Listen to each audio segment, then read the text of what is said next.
भूर्भुवः स्वः तत्सवितुर्वरेण्यं भर्गो देवस्य धीमहि धियो यो नः प्रचोदयात्। जी प्रणाम। आज की कक्षा श्रीमद् भागवत गीता से है और नए अध्याय में हम लोग प्रवेश करेंगे। नवम अध्याय। ओम श्री परमात्मने नमः। अथ नवमो अध्याय। तो इसमें देखिए, यह भी सिलेबस में रखा गया कि गीता को पूरा संपूर्ण एक एक श्लोकों पर चर्चा।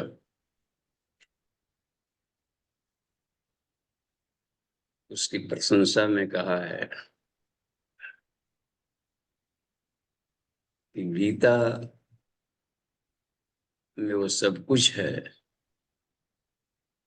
जो हमारे जीवन को वहां पहुंचा देगा। ऐसा तत्व ज्ञान ब्रह्म ज्ञान है जहां से न पुनरावर्तित है। प्रकृति के बस में होकर के हम घसीट करके धरती पर ये तो इसलिए यहाँ पर कहा गया इसमें अन्य शास्त्रों की मन्य शास्त्र विस्तर है। गीता अमृतम, इसके अमृत ज्ञान है। हम लोग मुख्य रूप से ज्ञान योग, कर्म योग, भक्ति योग, इन्हीं तीन मुख्य धाराओं में रहते हैं। इसमें सब योग ही योग है। योग को इतना सरलीकरण कर दिया गया है, कहीं से भी जुड़े और इसमें निगेशन कहीं नहीं है। पाएंगे इसमें कोई भी नेगेटिव पक्ष नहीं है, केवल पॉजिटिव पॉजिटिव चर्चाएं हुई। विधेयात्मक चिंतन। अर्जुन के द्वारा पूछे गए प्रश्नों का श्री कृष्ण के द्वारा दिया हुआ उत्तर। ब्रह्म विषयक प्रश्न रहेंगे या आत्मज्ञान तत्व ज्ञान विषयक, उसका समाधान जो दिया जाता है शिक्षक के द्वारा, उसी को ब्रह्म विद्या का। ब्रह्म विद्या ब्रह्म ज्ञान अलग जैसा कुछ नहीं है, प्रश्नोत्तरी। जिज्ञासा उभरी, समाधान आया, बस। श्रुति श्रुति सुना गया। ब्रह्मा के मन में जिज्ञासा उठी, आदेश होता है तू तप कर तप कर तप कर। क्यों तप करें? सृष्टि की रचना करनी है, इसके लिए शक्ति चाहिए, उसके लिए तप कर। क्या तप करें? कौन बोल रहा है? कहीं से कुछ सुनाई नहीं, केवल ध्वनि सुनाई पड़ी। मैं कौन हूं, क्या हूं, कहां से हूं, क्यों प्रकट हो गया? तत्व आकाशवाणी यानी अंतःकरण में, उनके चिदाकाश में एक ध्वनि गूंजती है। ओम भूर्भुवः स्वः तत्सवितुर्वरेण्यं भर्गो देवस्य धीमहि धियो यो नः प्रचोदयात्। इसी मंत्र का तप। अब इसको तप करने लगे तो उनको सिद्धि मिली, उसको ब्राह्मी सिद्धि कहते हैं, जिसके द्वारा वह सृष्टि का सृजन करने लगे। विष्णु ने इसी महामंत्र की साधना की तो उनको वैष्णवी शक्ति मिली, पोषण का। शिव ने किया उनको सांभवी शक्ति, यानी गायत्री ब्रह्म विद्या है जो अपने आप का बुद्धत्व दिलाता है। ब्रह्म ज्ञान सभी तरह के ज्ञानों में यह उत्कृष्ट है। हम क्यों हैं, क्या हैं, क्यों जन्म ले लिए, सृष्टि कैसे उत्पन्न हो गई। गायत्री हृदय में याज्ञवल्क्य के इसी प्रश्न को जाते हैं ब्रह्मा जी से पूछना। जो उत्पन्न किया है वही जानेगा। इस ब्रह्म विद्या को। तो वही पूछे कि गायत्री की उत्पत्ति का रहस्य बताए। तो हम लोग गायत्री माने कोई देवी देवता समझ ले, ब्रह्म विद्या आत्मविद्या, और यह अति गोपनीय है, अति गुह्य कहा गया है। इसको छोड़कर अन्य मंत्रों की शरण में जाने वाले वो बार बार पुनरावर्तन के क्रम में रहते हैं या अन्य देवलोकों में जाते हैं। कहा इसमें गीता में कहा है कृष्ण ने कि ब्रह्मा के लोक तक सब पुनरावर्ती, उसे ब्रजत ब्रह्मलोक में, यानी इन सबसे ऊपर परब्रह्म के स्टेट में जाकर जो विलीन होता है वो गायत्री मंत्र। सुता में आवर्दा वेद माता प्रचोदयंतम पावमानी द्विजनम आयु प्राणम पताम तसम कीर्तिम द्रविणम ब्रह्मवर्षम मह्यम दत्तावृत ब्रह्मलोकम, जहां से न पुनरावर्तित है।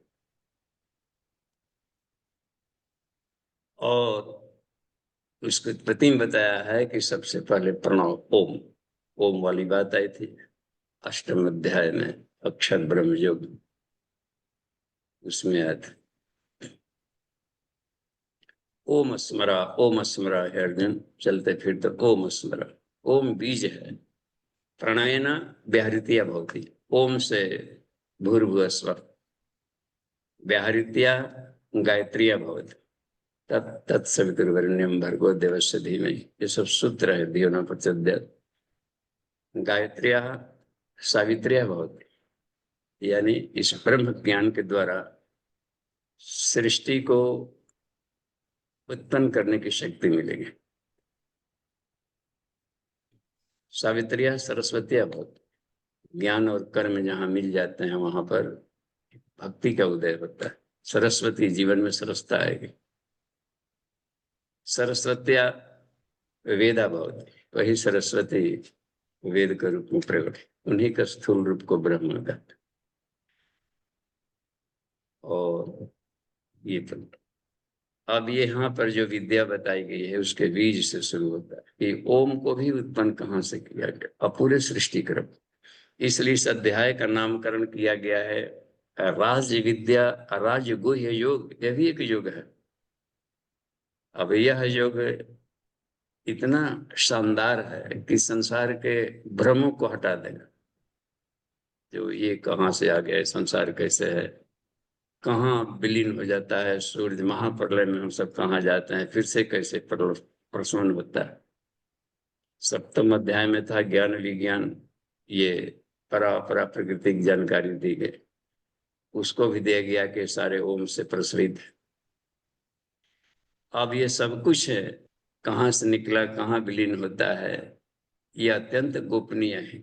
इसलिए गोपनीय है कि इसके कोई प्रश्न नहीं पूछता इस पर।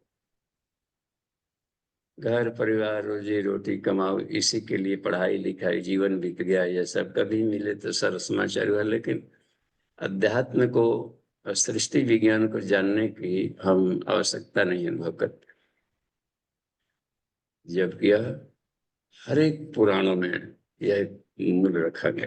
बस कुछ शाश्वत विद्या होती, कुछ होता है कि पुराणों में दो बातें मिलती है। एक सृष्टि क्रम हर पुराण में मिलेगा, सृष्टि की उत्पत्ति का रहस्य, क्योंकि वह शाश्वत विद्या है। इसको कहते हैं अव्यय, अव्यय विद्या। जो विद्या हर एक युग में हर काल में एक समान रहे, इसको साइंस, इसको कहते हैं विज्ञान, तत्व ज्ञान। वो उसमें चेंजेस नहीं होता। और एक होता है समस्याओं का समाधान। युग, हर युग में कुछ न कुछ नई परिस्थितियां आ जाती, इन परिस्थितियों के निराकरण के लिए हमारी आचार संहिता में क्या बदलाव। तो वेद तो शाश्वत ज्ञान हो गया, और पुराण में रखा गया कि ये जो परिवर्तनशील जगत है, तो इसमें कुछ न कुछ समस्याएं आ जाती है। हर बार में एक नया नया मशीन आ गया, एक नई वस्तु पैदा हो गई, एक नया कुछ आ गया, तो उसको समझना और उसके क्या साइड इफेक्ट होते हैं नहीं जानकारी लेगी तो रुला देगा, रगड़ देता है। तो इस सृष्टि क्रम के प्रवाह में चलते रहने से आचार संहिताओं का बदलाव जरूरी होता है, और पिछला वाला नहीं चलेगा। खड़ाऊ जो खत्म हो गया, आप देखिए चप्पल जूता जो ये सब सब आ गए। अब खड़ाऊ का दुकान करेंगे भी तो बहुत कम लोग बिरले कहीं मिलेंगे वो साधु महात्मा जो कि खरीदेंगे। अब हर चीज का इसमें, और चलने नहीं है, किसी को पढ़ना देते तो खटर खटर चलने नहीं है। ऐसे ऐसे फर्श हॉस्पिटल बने रहते हैं, चटाक पटाक कटाक करते रहेगा, कितना वो करते रहे, फिसलन, दौड़ने में भी दिक्कत आती है। तो युग के अनुसार बदलाव लाते हैं, वेशभूषा पहनावा ये सब बदलाव आएंगे, ये शाश्वत नहीं है, परिवर्तनशील। अपने सनातन धर्म की विशेषता ये है, इसलिए शाश्वत बनी रहती है कि ये शाश्वत ज्ञान को लेकर चलती है जो बदलता नहीं, उसको ये मेरुदंड बनाकर चलती है, जो अव्यय विद्या है। वेद इसका आधार है, इसलिए यह शाश्वत ईश्वरीय पुस्तक आधार। आचार संहिता इसमें मायने नहीं रखता, कर्मकांड इसमें मायने नहीं रखते ना, और परिस्थितियों का आधार बदल जाता है। तो जो संस्कृतियां कर्मकांडों पर ही रिजिड रहती हैं वो नष्ट हो जाती हैं। कुछ दूर जाकर यहाँ तक जी गई तो कुछ वर्षों बाद वो समाप्त हो जाएगा। शाश्वत विद्या है अध्यात्म विद्या, विद्यान आत्मिकी है, शाश्वत। आत्मा के सिवा सब परिवर्तनशील है, सब सब समाप्त हो जाए। न जायते मृत्यवा कदाचित, सिर्फ आत्म, दूसरे अध्याय में मिला बताया। तो हमें आत्म तत्व को जानना चाहिए, तो आत्म विद्या को शाश्वत विद्या का, यह शाश्वत धर्म है। हम लोग सब कुछ पढ़ लेते हैं और यही गायब रहता है, आत्म विद्या को पढ़े ही नहीं, तो इसलिए छूछ बने रहते हैं, रोते कलपते जीवन बीत जाता है। युग ऋषि का एक पुस्तक है, समस्याएं अनेक समाधान एक, अध्यात्म। और अध्यात्म ही गायब हो जिसके जीवन में, परिस्थितियां कितना ही सुंदर बना लेंगे, व्यक्ति को स्वर्ग बना लेंगे, सभी परिस्थितियां, यह स्वर्ग अगले कुछ एक काल में समाप्त हो जाएगा। कल्प के क्षय में भी सब समाप्त हो जाता है और उपयोगी नहीं रहता, बदल जाते हैं। रोग दुग ऐसे आ जाएंगे कि पुरानी जड़ी बूटियां काम नहीं करेंगी। आज भी देखिए, पहले कहा जाता है कि जहां पर तुलसी का पौधा लगा दे वहां मच्छर नहीं आता। अभी देखिए लगा उसमें कीड़े मच्छर सब उसी में छुप कर बैठा है, अपना इम्यून सिस्टम को बढ़ा लिया है। देखिए, तो आदमी का स्वभाव बदल रहा है, जड़ी बूटियों का स्वभाव बदल रहे हैं, परिवर्तनशील है। तो वो कब का कब क्या है। वेद में आता है कुछ लोग ना लिकोडर्म, सफेद दाग, कितने खराब, देखने में अच्छे नहीं लगता है, तो कुछ लोग बड़ा ऐसे दूर दूर रहते हैं, लेकिन वो तो एक प्रोटोन प्लांट की तरह आदमी है, उससे कोई कष्टदायी नहीं, विजिबल, थोड़ा सा आंखों को प्रिय नहीं लगता है। तो उसमें वेद में है कि हे श्यामे, हमारे सफेद दाग को तो दूर कर। अब श्यामा कौन सी औषधि है, जड़ी बूटी, आज पता ही नहीं चल रहा है। डिक्शनरियां बदल रही है, वो सब बदल जाता है। अब ढूंढते रहिए कौन सा जड़ी बूटी था, और लगाते हैं बिल्कुल चर्म लोग सभी, तो औषधियां हर थी, अब तो कालांतर में गायब हो गए। जीव जंतु को भी थे, डायनासोर थे, ये सब हो रहे थे, सब देखिए गायब हो जाते हैं। जनरेशन भी नहीं चलता, आकृतियां भी नहीं रहती। भगवान भी अवतार लेकर आते हैं तो अलग अलग वैरायटी के रूप बना के, कोई शाश्वतता नहीं। आत्मा शाश्वत, देखते हैं कभी आ जाएंगे आधा बाघ आधा नरसिंह बन करके, ऐसा कोई जीव ही नहीं होता है। म्यूजियम रखे आदमी डरा डरा जाएगा देखकर। एक देवदत्त है, उनकी पत्नी उनको नरसिंह के रूप देकर डर गई, हार्ट फेल कर गया, मर गई, कि ऐसा कहाँ जीव है जैसे। तो उसका भी एक थे। तो ये कभी आ जाए, कभी छोटा सा टुंगना बनकर, कभी मछली बनकर आ गया, देखिए सारा काम कर गए। कभी परशुराम बनकर, राम बनकर, कृष्ण बनकर, हर एक के रंग रूप कद काठी व्यवहार सबका अलग बुद्ध बनकर। और वैरायटी, एक बांसुरी बजाते चल रहे हैं तो एक देखे जाकर के तीर धनुष लेकर के घूम रहे हैं। तो हम लोग इसमें फंस जाएंगे ना, तब फिर जाकर के प्रगति रुक जाती। एक ही विद्या है जो कि कभी बदलती नहीं, शाश्वत विद्या है। आज उसी के बारे में बताएंगे इसमें। ये 9वां अध्याय है, बिल्कुल ये इतना कमाल का है, इसलिए कहा गया गुह्य राज विद्या राज गुह्यो योगो नाम 9वां अध्याय। ये इस पर चर्चा चल रही। तो हम लोग सीधे प्रवेश करते हैं आज उसमें। हम लोग 1 से लेकर के 8 श्लोक तक देखेंगे। तो जिनके पास बुक है निकाल लीजिए और साथ साथ पढ़ते चलिए। गीता हर घर में रहता है तो उसका उच्चारण का तरीका भी हम लोग सीख लेंगे, पढ़ना भी सीखेंगे। हर कोई को गीता रहनी चाहिए, स्वाध्याय। कोर्ट कचहरी में भी गीता का शपथ, चोट हो या संत हो, सब शपथ ले रहा। पढ़ा हो ना पढ़ा हो तभी शपथ ले रहा। तो शपथ लेने के पहले पढ़ना जरूरी लगता है, क्या इसमें लिखा है, कैसी बात है। इसमें सब शाश्वत बात है, ये भूत भविष्य वर्तमान से प्रभावित नहीं होंगे। ये त्रिकाला बाधित वेदों का सार, उपनिषद, उपनिषदों का सार, वेदांत, वेदांत का सार, सबका सार है ये गीता। इसमें देखिए पहला वाला सूत्र हम लोग श्री भगवान वाचक, अष्टम अध्याय के क्रम में वहां पर और आगे बढ़ाते चले जा रहे हैं। गुह्य क्रमशः और गुह्य जानकारी देते जा रहे हैं। इसमें देखिए सब इंस्ट्रक्शन में है, इदम तू ते गुह्यतमम। देखिए इदम तू ते गुह्यतमम प्रवक्ष्यामि अनसूयवे ज्ञानम विज्ञान सहितम यज ज्ञात्वा मोक्षय सुभात्। इसमें बता रहे हैं इदम तो ते गुह्यतमम, सारे गोपनीयों में भी देखते हैं गुह्यतमम, मन इससे अधिक गोपनीय कोई ज्ञान नहीं है। और गोपनीय ज्ञान कहाँ पर कहा जा सकता है, जो बिल्कुल ही कॉन्फिडेंशियल से भी कॉन्फिडेंशियल है। संविधान में शपथ लिवाता है गुह्य, जहां प्रकट करना होगा उसके सिवा कहीं किसी कीमत पर नहीं करेंगे। और ये गुह्यतम है। अब समझिए कहाँ पर, इसलिए कहा कि जो श्रद्धालु है अर्जुन, वहां पर यह मत करना, नहीं तो हो जाता ना, चाहे जिस किसी को बात का बदंकण बन जाएगा, प्रयोग भी नहीं करेगा और विद्या बदनाम हो जाएगी। जो इस पर एप्लीकेशन करे, पूर्ण पूर्ण श्रद्धा रखे, व्यवहार में उतारे, अत्यंत गोपनीय है। यानी इसके बाद इससे गोपनीय कोई विद्या नहीं, वह प्रकट होने जा रहा है। समझिए कितना कमाल की बात है।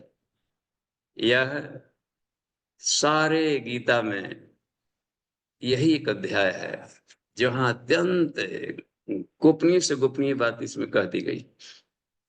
गुह्यतम प्रवक्ष्यामि, यानी आपको मैं बता रहा हूं, उपदेश करूंगा। हे अर्जुन, अब आपको मैं गुह्यतम ज्ञान को दे रहा हूं। क्यों?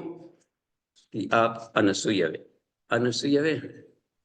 अनसूयवे कहते हैं दोष दृष्टि से रहित।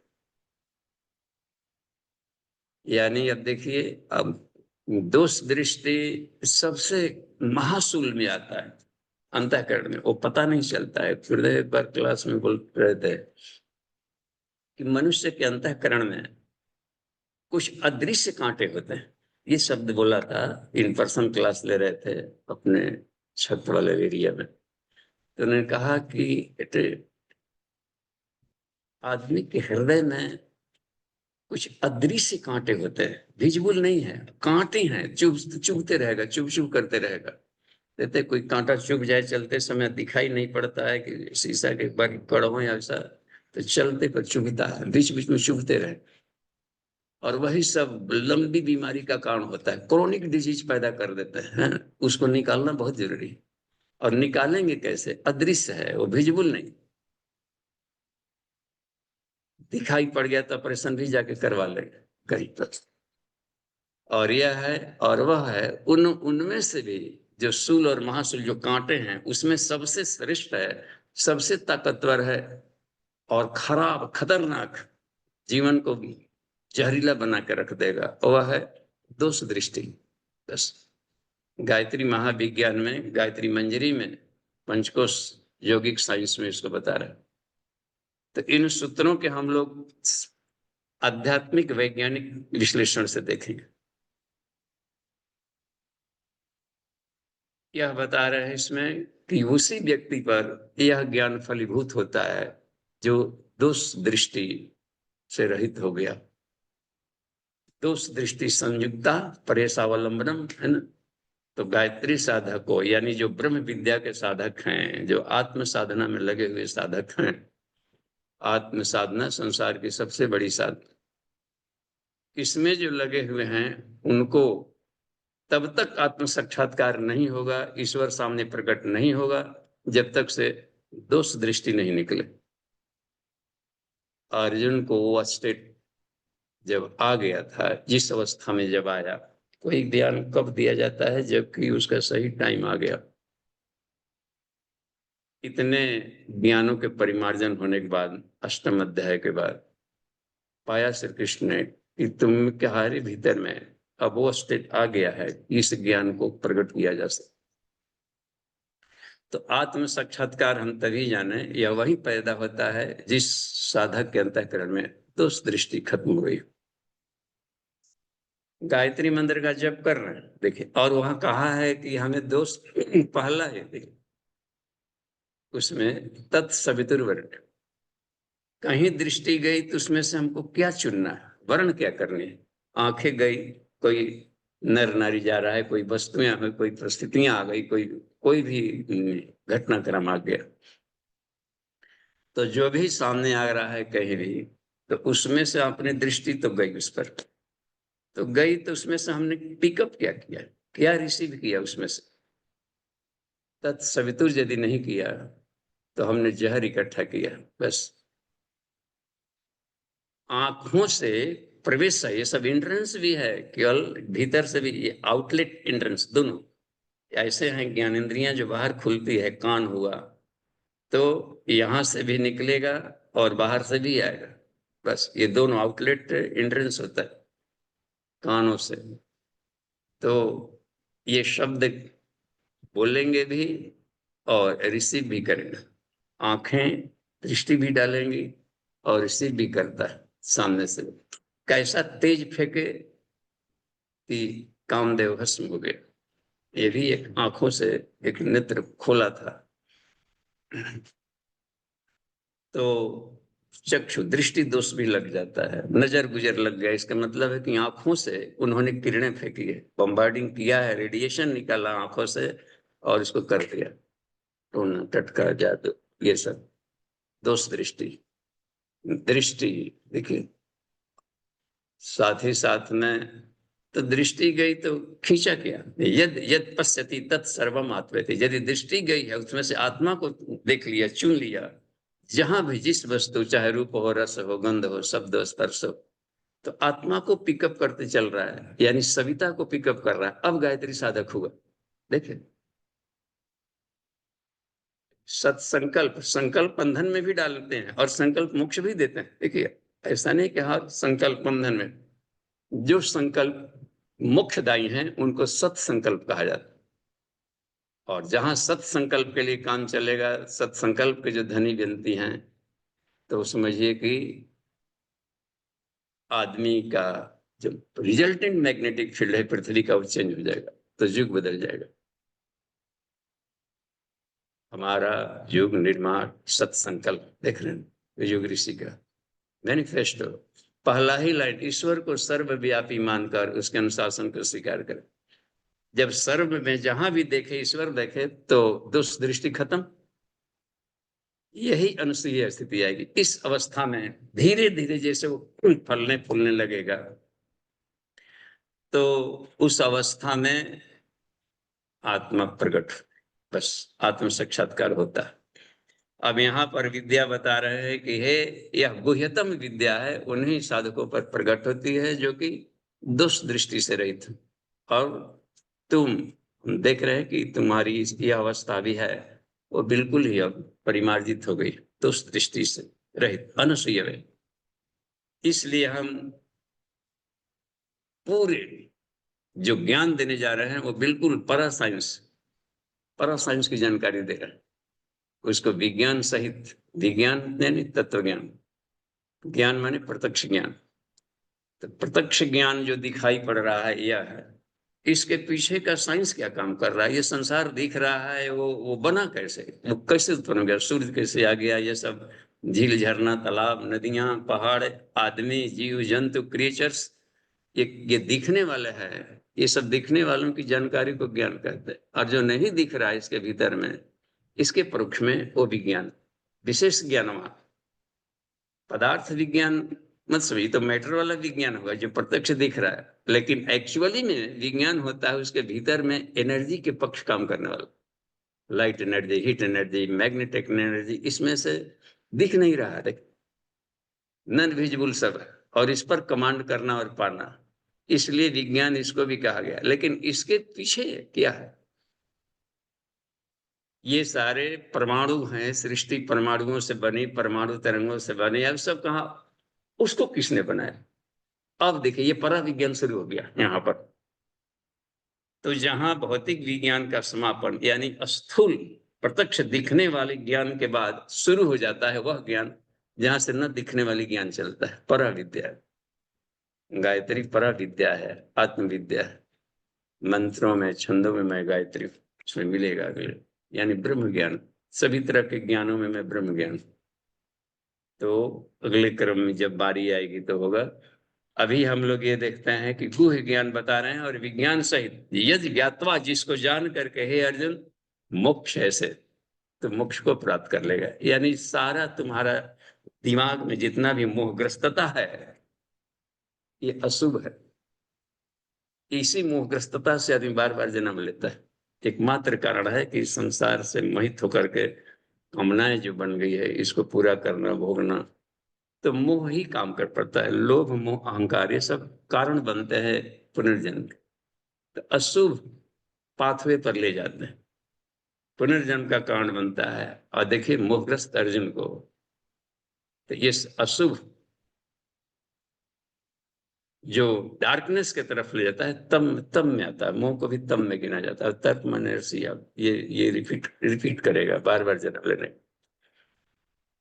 तो इसको, इस अशुभ यानी कहीं भी हम लोग को अशुभ दिखाई पड़ने लगे कि हमारे मन लायक नहीं है, कहां पर इस ज्ञान को लगाया जा सकता है। इस सभी तरह के संसार में अशुभ परिस्थितियों को शुभ में बदलने वाला ज्ञान, 9वां अध्याय। तो इसको कहते हैं, इसको ज्ञान विज्ञान सहितम। सही जानकारी आ जाती है तो वही परिस्थितियां, एक ही परिस्थितियों में कुछ व्यक्ति हैं जो कि रो कर जीवन जी, उसी परिस्थितियों में एक योगी व्यक्ति आनंद में जीवन जी रहा है। इसका मतलब है कि उसके मस्तिष्क में जरूर कुछ वैसे ज्ञान भरा हुआ है जो कि अशुभ को भी शुभ में बदल दे रहा है। तो आगे चल करके देखते हैं दूसरे वाले, राज विद्या राजगुह्यम पवित्रम मिदम उत्तमम प्रत्यक्षावगमम धर्म्यम सुसुखम कर्तुम अव्ययम। यहां बता रहे हैं कि जो हम बताने जा रहे हैं, जो वह सिर्फ गुह्यतम ही नहीं है, वो सभी गोपनीयों का भी राजा है। और ये जो विद्या पढ़ाई जा रही है सारी विद्याओं का भी राजा है, राज विद्या। वाह! जितने भी तरह के ज्ञान विज्ञान है उसमें सबसे जो सुप्रीमो है, देखने आसनम होता है, आसनों का राजा, शीर्षासन, boss, head of the asanas, प्रमुख, सभी विद्याओं में जो उत्तम है, और सभी गोपनीय चीजों में, गुह्य विद्याओं में भी यह राजा है। और पवित्रम, इस सारा विशेषण है इस ज्ञान जो बताया गया इस श्लोक में पाइएगा पूरा। यह राज विद्या है, राजगुह्य है, पवित्रम है, इदम और उत्तमम, इससे श्रेष्ठ ज्ञान नहीं। इसलिए 9वां अध्याय का हम लोग गौण मान करना भाग जाए, असली वाला लेयर में प्रवेश कर रहे हैं। वाह! इसी तरह के ज्ञान को पाने के लिए कबीर ने कहा कि शीश दिए जो गुरु मिले, यह वाला ज्ञान प्रदाता मिल जाए। प्रत्यक्षावगम यानी प्रत्यक्ष फलदायक, जीवनम कल्पर विक्षोस्ते आत्मदेव महत्मा तस्य चाराधा का संदेव प्रत्यक्षम फलदायकम, आत्म साधना प्रत्यक्ष फल देता है। तो तुरंत अपने पांचों बॉडी की साधना करें, तुरंत हाथों हाथ रिजल्ट देता है। तो इस ज्ञान विज्ञान को मस्तिष्क में रखकर हम कोई काम करें तो हाथों हाथ रिजल्ट आएगा। इसको कहते हैं प्रत्यक्षावगमम। धर्मयम यानी हर व्यक्ति के लिए है, हर व्यक्ति को धारण करने, ऐसा नहीं किसी खास व्यक्ति और खास लोगों को यह काम का चीज है, सबके लिए है, कॉमन फैक्टर है। कॉमन फैक्टर को धर्मयम कहते हैं, बस जो सबके लिए धारण करने योग्य आदर्श है, बस। और यह हाईएस्ट कॉमन फैक्टर है जो बताया जा रहा है। सुसुखम कर्तुम यानी साधना यदि हम इसका करें तो इससे सरल साधना नहीं। वाह, जैसे कैसे पंचकोश के बारे में बता, आत्म साधना, पंचकोश साधना माने आत्म साधना, गायत्री साधना माने आत्म साधना, बस इसी को। तो आत्म साधना को कहा है योग ऋषि ने कि अति सरल और सर्वथा हानि रहित। इसी को यहाँ पर श्री कृष्ण ने कह दिया है सुसुखम।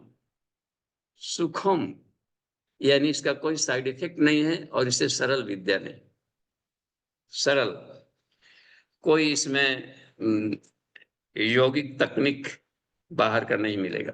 कर्तम करने योग्य, अव्ययम यानी यह अविनाशी विद्या है, शाश्वत विद्या है, यानी प्योर आत्मिकी, प्योर परासाइंस है। आगे चल करके देखिए इसमें क्या बता रहा है। तीसरा वाला सूत्र देखिए, ठीक। अश्रद्धानाम पुरुषा, देखिए अश्रद्धाना पुरुषा धर्मस्यास्य परंतपा अप्राप्य माम निवर्तन्ते मृत्यु संसार वर्तमनि। देखिए यहां पर अश्रद्धानाम पुरुषा, उस साधक को यह फलीभूत नहीं होगा। यह ज्ञान अस्य धर्मस्य, जो साधना पद्धति कृष्ण बता रहे हैं, उस व्यक्ति को, उस साधक को यह फलीभूत नहीं होगा जो जिनको आदर्शों के प्रति अटूट प्रेम नहीं हो। आदर्शों के प्रति अटूट प्रेम को श्रद्धा कहा जाता है, आइडियल्स। तो ऐसे साधक जिनको आदर्शों के प्रति अटूट प्रेम हो, वही इस विद्या को समझेंगे या विश्वास करेंगे कि हाँ ऐसा है। जब गुरु कह रहा हो, जगत गुरु बोल रहा हो, जिनको आपने कह दिया और हर तरीके से जांच करके देख लिया कि अब परीक्षित जीवन है इनका, और तो उस हालत में उनकी बातों को गुरु वाक्यम ब्रह्म वाक्यम हो जाता, फिर वहां पर शंका करने की जरूरत नहीं पड़ती। तो पहले हमें अपने तर्क वितर्क से जांच करके भी देख लें तो श्रद्धा आएगी। बिना जानकारी के श्रद्धा नहीं आती है। जानकारी जब मिलेगी, उलट पुलट कर देखेंगे तो मनन चिंतन करना चाहिए। जो भी हम चीज पढ़ रहे हो तो उसमें किनारे बैठ करके एकांत मनन चिंतन कि हमारे लिए कितना उपयोगी, सचमुच में ऐसा है क्या, यदि ऐसा है तो यहाँ प्रयोग करके देखा जाए इसमें कहाँ ऐसा है। तो क्रॉस क्वेश्चन दिमाग में चलते रहता है, दिमागी, तो उसी में से समाधान मिलते रहता है, तो श्रद्धा बढ़ती जाएगी किसी चीज को करने के प्रति। तो जो श्रद्धावान व्यक्ति है, जो श्रद्धावान साधक हैं, उनके लिए यह फलीभूत होगा। और जो श्रद्धा मानना है तो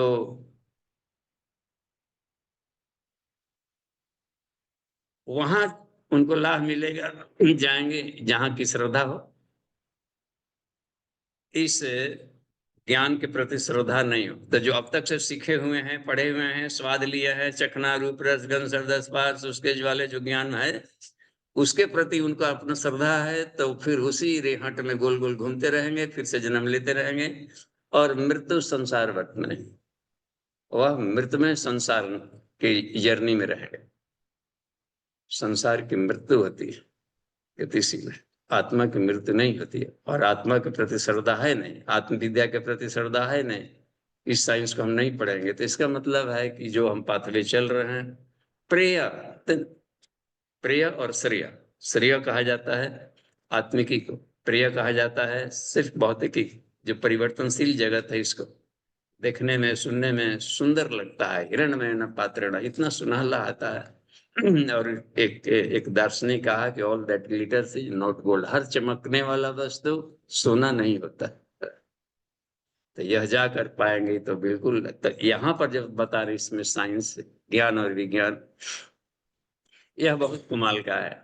आइए हम लोग देखते हैं इसमें अगले सूत्र में जाकर जाते हैं। धर्म में श्रद्धा रहित मुझको नहीं प्राप्त होकर, तो साफ है कि जहां पर श्रद्धा है, जो दिमाग में जिस चीज के प्रति श्रद्धा रहती है, उस चीज को ज्ञान का आदमी हृदय में बिठाए रहता है। किसी के प्रति जहां प्रेम, कोई बच्चों से प्रेम है तो दिमाग भी तरफ, पति से प्रेम है दिमाग, अपने बेस्ट फ्रेंड, बॉयफ्रेंड गर्लफ्रेंड, उसको दिमाग बैठाया जाएगा। कोई मकान वगैरह वस्तु है वो दिमाग में धस गया है, उसी उसी को याद आएगा। किलियन फोटोग्राफी मशीन बनाया था सैमुअल किर्नियल ने, तो वो प्रेतों का फोटो ले लेता था। जब प्रेतों का फोटो लिया जाने लगा, तब उसमें वैज्ञानिकों ने घोषणा किया, ये निकला हुआ था 1975 के नवभारत टाइम्स वार्षिकांक में निकला था, हम लोग, existence of ghost on the earth, पृथ्वी पर प्रेतों का अस्तित्व होता है। उसके पहले नहीं मानते थे, सबकी कहा कि हम देखेंगे तब मानेंगे। तो एक कैमरा ऐसा निकाल लिया जो कि बायोप्लाज्मिक बॉडी का फोटो ले लेता है, एस्ट्रल बॉडी तक का फोटो ले लेता था, इससे ऊपर वाले का नहीं। शरीर छोड़ गया तो तुरंत क्या निकला वास्तविकृत इसका ले लेता था। तो वो देखा कि व्हाइट हाउस में अब्राहम लिंकन के प्रेत को भी देखा कि उसमें टहलते बरामदे में घूमते आते थे, कैमरा खींच लेता। इसका मतलब होता है कि सूक्ष्म शरीर वाले को लगाव है जिस चीज का, हो सकता है कि उनको व्हाइट हाउस का एरिया दिमाग में बैठा रखे। जो दिमाग में जो कामनाएं बैठी हुई है रहते होते हैं, यम यम भाव, यम यम भाव स्मरण तेजती अंते कलेवरम, पिछले अध्याय में आया था। जो जिस भाव को लेकर के हृदय में शरीर छोड़ता है, उसी भाव को जाता है। तो हमारी भावनाएं में ये बसा हुआ है संसार के ही कृतियां, यही सुख। तो कहा जाएगा कि हमारी श्रद्धा आत्मिकी पर केंद्रित न होकर भौतिकी पर केंद्रित है, परिवर्तनशील जगत। इसलिए इस पर बार बार पाएंगे, देखते कितना प्योर साइंस की बात कर रहे हैं यहाँ पर। आध्यात्मिक वैज्ञानिक विश्लेषण करके हम लोग देखेंगे इसका, तो पाया जाएगा कि एकदम ट्रांसपेरेंट है, इतना अध्यात्म में पारदर्शी विषय है। आगे चल कर देखे, चौथे वाले को हम लोग पढ़े, मया ततमिदं सर्वम, मया ततमिदं सर्वम जगत अव्यक्त मूर्तिना मत्स्थाने सर्वभूतानि न चाहम तेष्वस्थितः। यह बता रहे हैं यहाँ पर, देखिए, मया मेरे द्वारा, ततम इदम सर्वम मेरे द्वारा यह सारा संव्याप्त, इसी का अर्थ ईश्वर को सर्वव्यापी मानेंगे। इसको इन्होंने ऐसा यहाँ पर ये बोल रहे हैं कि मेरे द्वारा यानी ईश्वर के द्वारा ये सब कुछ संव्याप्त, सारा सृष्टि संव्याप्त, सर्वम खलविदम ब्रह्म। देखिए कितना आप गूढ़ ज्ञान देना शुरू कर दिए, ये चौथे से शुरू कर दिए। वहां तो बताया कि नहीं श्रद्धा हो तो ये करेंगे, श्रद्धा हो ये पालेंगे, श्रद्धा नहीं हो इधर तो वो मरने वाली प्रक्रिया में रहेंगे खूब। अभी तो न जाने कितने समय तक उनको चक्की में पिसना भी है बस। और यहाँ पर बता रहे हैं, अब बताना शुरू कर दिया ये सृष्टि की उत्पत्ति कैसे हुई। अब यहाँ बता रहे हैं कि हे अर्जुन, मया ततम इदम सर्वम, जो कुछ भी विजिबल नॉन विजिबल दिखाई पड़ रहा है, ये सब मुझसे उत्पन्न। जगत अव्यक्त मूर्ति ना, मेरे निराकार है। अव्यक्त मूर्ति माने निराकार स्वरूप, चिदाकाश, चिदाकाश आकाश वासम भजे हम। तो चिदाकाश को अव्यक्त मूर्ति कहते हैं। आखिर कहीं से तो जरूर निकला है, सृष्टि नहीं दिख रही है तो कहीं से तो जरूर है जहां से निकला। लास्ट डायमेंशन, सबसे अंतिम आयाम, वह निराकार है। ये प्रज्ञोपनिषद में भी इस बात को देवर्षि नारद से बता रहे हैं। भगवान विष्णु गए थे, कहा कि आप तो जानते हैं निराकारत्व हेतुश्य प्रेरणा कर तुम ईश्वर, मैं निराकार और सिर्फ प्रेरणा दे सकता, बुद्धि प्रेरित प्रेरणा, साथ ही में शरीरधारियों की जरूरत पड़ती है हमें। शरीर गृहणा में गति संचालन देता, प्रत्यक्ष गतिविधियों के लिए हमें प्रत्यक्ष जगत की जरूरत पड़ती है। तो उनमें से उनको माध्यम बनाता हूं जो कि वरिष्ठ है, और यहाँ पर वरिष्ठ को ही कहा गया है श्रद्धा नाम। अनसूयवे, लोभ मोह अहंकार से रहित व्यक्ति को वरिष्ठ कहते हैं। जो श्रद्धावान हो, प्रज्ञावान हो और निष्ठावान हो, तीनों, तो अति वरिष्ठ। वरिष्ठताम नराणाम तो श्रद्धा प्रज्ञावलंबिता। अब देखिए यहाँ पर अब उसको बताना ज्ञान शुरू कर दिए देवर्षि नारद को। यहाँ पर कृष्ण अर्जुन को बता रहे हैं कि हे अर्जुन, ये जो संसार निकला है, यह सृष्टि, वह एक निराकार, यानी एक आकाश, आकाश को निराकार कहते हैं। आकाश का कोई आकार नहीं, न कोई आकाश। और आकाश में भी देखिए, यह स्थूल आकाश, इसके भीतर एक और आकाश है चित्ताकाश, उसके भीतर में एक और आकाश है चिदाकाश। तो ये तीनों आकाशों की चर्चा महोपनिषद में वहां वशिष्ठ राम को बता रहे हैं, यहाँ पर अर्जुन को बता रहे हैं कि वहां से अत्यंत सूक्ष्म निराकार डायमेंशन से ये दिखने वाला प्रत्यक्ष निकला। अव्यक्त मूर्ति ना जगत सर्वम ततम इदम, और उससे वह उत्प्रोत है, अलग नहीं निकल, अलग कोई जगह ही नहीं, तो अलग निकल कर कहाँ जाएगा? कोई वस्तु उसी आकाश में ही रहेगा, आकाश में ही से उतना आकाश में ही विलीन हो बस। तो इसलिए कहा दिया ततम मत स्थाने सर्वभूताने, और यह सब मेरे उसी चिदाकाश स्वरूप में स्थित, उसी में सब फ्लोट कर रहा है। मत स्थाने सर्वभूताने न चाहम तेस्वस्थ, लेकिन मैं इसमें स्थित नहीं। देखिए यहाँ पर एक आ रहा है ना कंफ्यूजन जैसे शब्द बोल दिए, ये मुझ में है लेकिन मैं इसमें नहीं हूं। एक तरफ बोल रहे हैं कि उत्प्रोत हूं, ततम सर्वम, बाहर भीतर सब, लेकिन कह रहे हैं कि ये है हम में से उत्पन्न हुआ, हम ही में रहता है, हम ही में, लेकिन मैं इसमें नहीं हूं। सीधी सी टकराने वाली बात है, कॉन्ट्राडिक्टरी बात आ रही है यहाँ पर। तो इसका मतलब होता है कि ये हमारा कंट्रोलर नहीं, और हम सब क्या होता है कि पदार्थ से इतने आसक्त होते हैं कि पदार्थ ही कंट्रोलर बन जाता है। नशा का आदि हो जाए तो हम छोड़ना चाहते हैं लेकिन छूटता है। अब देखिए तो पदार्थ के आदि हो गया कि नहीं है, अब ये घसीट रहा है। किसी व्यक्ति से प्यार कर दे, इतना मोह हो जाए कि फिर दूर जाने लगता है तो आंसू बहा ले, इसका मतलब अब इसको घसीट रहा है ड्रॉपर की तरह, चिपकाओ। तो ये हमारा कंट्रोलर नहीं है, मुझ में है ये वस्तु है, लेकिन मैं इसे अशक्त नहीं। इतनी भर से बात बन जाएगी कि न च अहम तेसु अवस्थिता, बस इसमें अब हम लोग कोई बना लेते हैं, उसमें बैठे रहते हैं, छूटता ही नहीं, चलते फिरते उठते, धारणा हृदय में क्या सोचते, कोई आदमी बैठ रहे और चेहरा पर ऐसे क्या सोचने लगे, तो भीतर में कुछ न कुछ है, एक नक्शा बना करके जो भीतर बिठाया हुआ है और वो इसको घुमा रहा। तो यह कितनी है कि अच्छा अगले क्रम में देखिए, पांचवें में न चमत स्थाने भूतानि, ठीक उसका उल्टा। इसलिए उलट पुलट के लंका जा रहे। अब हाँ, किसी भी तथ्य को उलट पुलट करके समझना चाहिए। वहां पर बोल रहे हैं, यहाँ पर ठीक देखिए उल्टा, मत स्थानी सर्वभूतानि, मुझ में सारे भूत स्थित हैं।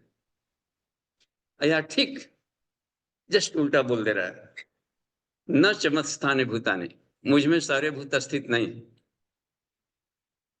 कल ही ना आप बोले थे भगवान कि मुझ में सब स्थित, आज बोल रहे हैं कि मुझ में स्थित नहीं।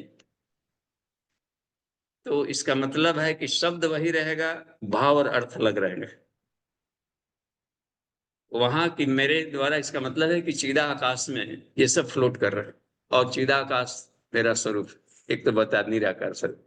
और यहाँ बोल रहे हैं कि न चमत स्थानी, यानी मेरे अंतःकरण में उसी के प्रति मोहग्रस्तता नहीं। हम सबके हृदय में अंतःकरण में कुछ न कुछ संसार बसा रहता है, इसी बसे हुए को वासना कहते हैं। वासना, वासना माने हृदय में चलते फिरते कौन सा तस्वीर, कौन सा ज्ञान, कौन सी बातें उमड़ती घुमड़ती रहती है।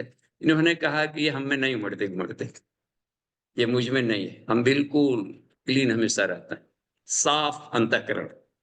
और हम लोग साफ अंतःकरण नहीं है, कुछ न कुछ पिछली यादें, सब कॉन्शियस माइंड या चित्त में कुछ न कुछ खरोंच लगा करके लिखित पड़े रहते हैं, वो और उसको भुला नहीं पाता। कितनों भुलाने की कोशिश कर रहे हैं, भूल रहा है, ऐसे ही मिलेंगे लोग, और वही रुलाते रहता है बार बार। पिछली यादें आ करके हर बार रो रहा है, घटनाक्रम याद आ रहा है कि नहीं हमसे ये हो गया है, वो हो गया है। ये कोई घटनाक्रम अप्रिय रह गया है तो वो कचोट रहा है, प्रिय है तो वो कचोट रहा है। ये वाली स्थिति नहीं, यहाँ पर इसी को बोल रहे हैं कि न चमत स्थानी भूतानी पश्चिमे जोगमैश्वरम, मेरे ऐश्वर्य को देख, मेरे चमत्कार को देख, एक एक खा ये इस पावर को देख, गजब का ईश्वरीय शक्ति है यार। यहाँ पर ये बता रहे हैं कि मुझे मेरे पश्चिमे जोगम ऐश्वरम, मेरे ऐश्वर्य को देख। यह तकनीक कमाल की विद्या है कि भूत वृत न च भूतस्थ मम आत्मा भूत भावना। भूत वृत कहा जाता है कि मैं उत्पन्न भी किया हूं और उसका सेवन भी करता हूं, पोषण भी करता हूं, उत्पत्ति करता हूं, पोषण करता हूं। देखिए भूत भावना, इसको उत्पन्न भी करता हूं और उसको पोषण भी करता हूं। भूत वृत न च भूतस्थ मम आत्मा, देखते हैं ना, लेकिन करने पर भी मेरी जो आत्मा है इसमें अस्तित्व नहीं। इसका मतलब है कि ये सारी क्रियाएं स्वप्न में चल रही, सिर्फ संकल्प के आधार पर चल रहे। और भी इसको देखें, वैज्ञानिक इंटरप्रिटेशन से देखें इसके आध्यात्मिकता, कि ये सारे वस्तु हैं, हम लोग यथार्थ मान लेते हैं वस्तुओं को, पदार्थ, मैटर, मैटर ही को मान लिए। मैटर यथार्थ है तो है, देखिए सॉलिड दिख रहा है, दिख रहा है। आइंस्टाइन खोज करते करते देखे, मैटर की खोज कर रहा था कि आखिर, जो वैज्ञानिक होते हैं वो भी खोजते हैं कि आखिर इसका मूल ओरिजिन क्या है, ओरिजिन की तरफ जाना, ताकि हम क्रिएशन कर सकें उसका और इसका भरपूर उपयोग किया जा सके। तो खोजते खोजते गए तो एक बार एक अलग अवस्था में पहुंच गए। एनर्जी इक्वेशन आता है ना इसमें ना, एनर्जी इक्वेशन क्या है, म्यू इक्वल टू या E equal to m c square. Mu भी लिखा जाता है या ई का, एनर्जी को ई का, उसका इक्वेशन कहते हैं कि एम सी स्क्वायर। यानी जो मैटर है, ये मैटर एक खास अवस्था में मैटर नहीं रहता, गजब। और जब मैटर है ही नहीं तो हम कैसे कहें कि ठोस है। कितना वैज्ञानिक चीज बता रहे हैं इसको। यानी आइंस्टीन इस फॉर्मूले को बाद में खोजा होगा, ये जरूर गीता वगैरह पढ़ता होगा। हाँ? ये फॉर्मूला यहाँ लिखे हैं, एनर्जी एक्सपर्ट, देखिए कमाल की बात है। न चाहिए, देखिए, अच्छा, ये पांचवा वाला सूत्र देखिए कितना कमाल का है। नच मत स्थानी भूतानी, मुझ में अस्तित्व नहीं है, मेरे स्वर्ग को देख। भूत वृत्त न च भूत आत्मा मम आत्मा भूत भावना, इन सबको प्रकट वगैरह करता हूं लेकिन मैं इसमें अस्तित्व नहीं हूं, क्योंकि इनकी सत्ता नहीं। इसी आधार पर कहा कि गजब है, सामने दृश्य दिखाई पड़ रहा है लेकिन है नहीं। तो किस अवस्था में आ गया है, मैटर माने एटम, मैटर का लास्ट एटम कर सकते। अब एटम के भीतर में जितने पार्टिकल्स है सब एटम के परिवार मान लो, यहां तक रखे परमाणु। लेकिन यह परमाणु भी अपनी सत्ता खो देगा कब, जबकि ऊर्जा के रूप में रूपांतरण हो जाए। और ऊर्जा कोई मैटर नहीं है, देख रहे हैं? कोई पार्टिकल नहीं, ये गजब। और मेरी खूबी देख, मेरा ताकत देख, मैं इस एनर्जी को मैटर में बदल देता हूं, मैटर को एनर्जी में बदल देता हूं आसानी से, केवल विल पावर से, संकल्प शक्ति से। तो वस्तु आ गई। इसलिए चित्त जब निर्मल हो जाए, अनुसूयवे हो जाता है, कोई भी साधक अपनी साधना करते करते चित्त को निर्मल कर लेगा, आपके संकल्प मात्र से वस्तु आ जाएगी। हमने अनुभव किया है इस बात का, स्मरण मात्र से। यह स्मृत पुंडरीकाक्षम, प्रकृति की एक गजब के एक रसायन है इसमें, एक भरा हुआ इधर तत्व, ये आपके संकल्प मात्र से वस्तु हो जाती। ईश्वर संकल्प मात्र से सृष्टि पैदा किया, संकल्प मात्र से विलीन कर लिया, इतना विलीन कर लिया कि अब ढूंढते रहिए मिलेगा नहीं, कहाँ गई। तो लाइट में और हीट में बदल जाएगा सीधे। लाइट एनर्जी है, और एनर्जी और मैटर म्यूचुअली कन्वर्सेबल, एक दूसरे में रूपांतरित हो सकता है। यानी कि एनर्जी को एब्जर्व करते करते कोई और भी कॉन्डेंस्ड करे तो मैटर में आ जाएगा, और मैटर को कोई और डिफ्यूज करते करते जाए तो एनर्जी में आ जाएगा। देखिए कमाल की बात।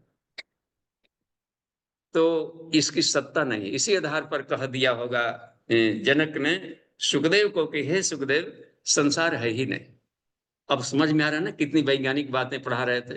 ज्ञान विज्ञान है, अपना जो भारतीय दर्शन है प्योर, प्योर एंड प्योर आत्मिकी है और शाश्वत है, क्योंकि इसमें ये चलता रहेगा। बस इस ज्ञान को पाना है। इस ज्ञान के आधार पर संसार से चिपकाव तो खत्म होगा ही होगा, क्योंकि आज नहीं तो कल कल्पांत में क्षय होता। आगे चलकर देखिए ना, छठवां देखते हैं, थोड़ा सा है समय, छठवां देख लें। यथा आकाश स्थितो, एक एग्जाम्पल दिया, उदाहरण दे रहे हैं यहाँ पर कृष्ण। यथा आकाश स्थितो नित्यम वायु सर्वत्र गोमहान तथा सर्वाणि भूतानि मत्स्थानि इति उपधारया। यहाँ बता रहे हैं, एक उदाहरण दिया है, जैसे आकाश में हवा हवा दौड़ते रहती है। हवा भी नॉन विजिबल है, देखते इसमें। हु है इन द विंड, हवा को किसने देखा? आकाश में जैसे ये होता है तो पदार्थ है, इसमें दौड़ रहे हैं, हवाएं दौड़ रही है। इसी तरीके से ये सारे पदार्थ जितने भी दिखाई रहे, सारे भूत जीवन, ये हमारे ये चिदाकाश है, इसमें सब फ्लोट कर रहे हैं, दौड़ रहे हैं। अच्छा, इसको उदाहरण ऐसे भी समझ सकता है जैसे कि समुद्र है या कोई बहुत बड़ा झील, और जाड़े के समय में या अभी हिमालयन यात्रा में हम जब गए थे 1985 में, तो देखा इधर उस यात्रा में जाते समय में मिला था। उस समय वहां भी बद्रीनाथ की यात्रा में भी रास्ते में ग्लेशियर तैर रहे थे। तो ग्लेशियर कहाँ से आ गए? पानी का ही कॉन्डेंस था, थोड़ा सा घनीभूत अवस्था, और धूप अधिक पड़ी इन दिनों, इतना वहां पेड़ों की कटाई हो गई कि भर रास्ते में कहीं ग्लेशियर नहीं मिलते। और उधर भी गौरीकुंड से जाने वाली यात्रा में भी उधर ग्लेशियर्स, बादल सब नीचे ही छूट जाते थे, ऐसे हाथों से हटा हटा कर बादल जाना पड़ता था बर्फ में। तो ये जैसे कि पानी के समुद्र में से कोई ग्लेशियर तैर रहा हो, ऐसे ही सब फ्लोट कर रहे हैं और सब विलीन हो जाएंगे। हीट एनर्जी, प्राण और अपान। अपानन प्रक्रिया से क्या होता है? कॉन्डेंस्ड होता है, ठंडा है। और प्राणन प्रक्रिया से हीट एनर्जी से, तो यही heat energy, cold energy, cold energy heat energy, cold energy heat energy, इसी को प्राणापान कहते हैं। प्राणापान प्राणापान। संसार में दो प्रकार की हवाएं बहती है, कश्यप ने खोजा है ऋग्वेद में, द्वा इमौ वातौ, वात आसिंधु अपरावत। बस एक कंडेंसेशन प्रक्रिया चल रही है और एक ये, इसी को प्रश्न प्रतिप्रश्न कहेंगे। तो ये है साइंस यहाँ पर बता रहे हैं कि जैसे वो मम स्थान, इसको उपधार्य, यानी इस कंसेप्ट को समझ दिमाग में, इस थीम को, तो इस तरीके से इसको समझ। अगले सूत्र को देखिए जो सातवां है, इसकी वैज्ञानिकता को हम लोग देखें। आध्यात्मिक वैज्ञानिक विश्लेषण। सर्वभूतानि कौन्तेय प्रकृति यान्ति मामिकाम। जो मेरी प्रकृति है, बताए ना दो प्रकार की मेरी प्रकृति है, परा अपरा। तो अपरा जो विजिबिलिटी है, जो दृश्य याददारी है, मैटर्स के रूप में आ गई, यह परा में विलीन हो गई। बस इसी तरीके से इस प्रकृति में आते हैं। तो यहाँ बता रहे हैं कि सर्वभूतानि कौन्तेय, जो भी विजिबल सबस्टांस हम देख रहे हैं यहाँ पर, भूत पदार्थ 24 तत्व भूत में आते हैं, या जीव जंतु सब भूत में आएंगे, सब भौतिक तत्वों से बने सब आते हैं भूत में।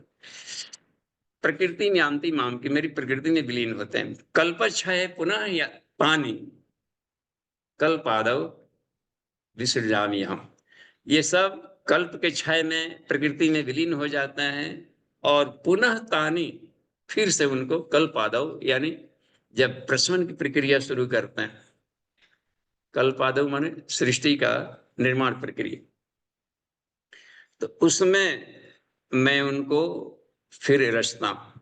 विसृजाम में हम अहम शब्द बोल रहे हैं, इसका मतलब होता है कि प्रकृति अपने से नहीं करती, मेरी इच्छा संकल्प शक्ति से फिर हो जाता है। तो उसमें होता है कि हे राम, तुम 8वें राम हो, यह अनेकों बार जन्म लेगा, सृष्टि आई है, मैं देख रहा हूँ कि अनेकों व्यास आए गए, यहाँ पर ये व्यास आए, उन्होंने उन तरीके से 10वें 12वें ऐसे बता रहे थे कि मैं तो वशिष्ठ इसी को त्रिकालदर्शिता थी, तो जानकारी रहती थी। तो मैं फिर उनको रचता हूँ, तो कुछ तो उसी रूप में आ जाता है, कुछ ऐसे बदल के आता है, थोड़ा सा रूपांतरित होकर के जन्म लेंगे। कोई जरूरी नहीं कि वही शरीर बार बार आएगा।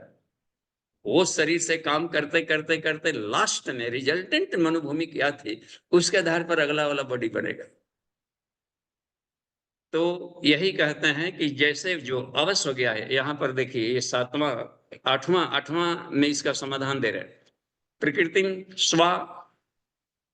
प्रकृतिम स्वाम अवष्टभ्य विसृजामि पुनः पुनः भूतग्रामं निमं कृत्स्ना अवशम प्रकृतिर्वशात्। यहाँ बता रहा है कि प्रकृति को अपने नियंत्रण में, यानी अपने संकल्प शक्ति से इस पूरी प्रकृति, प्राण एवं प्रकृति, प्राण को ही प्रकृति कहा जाता है।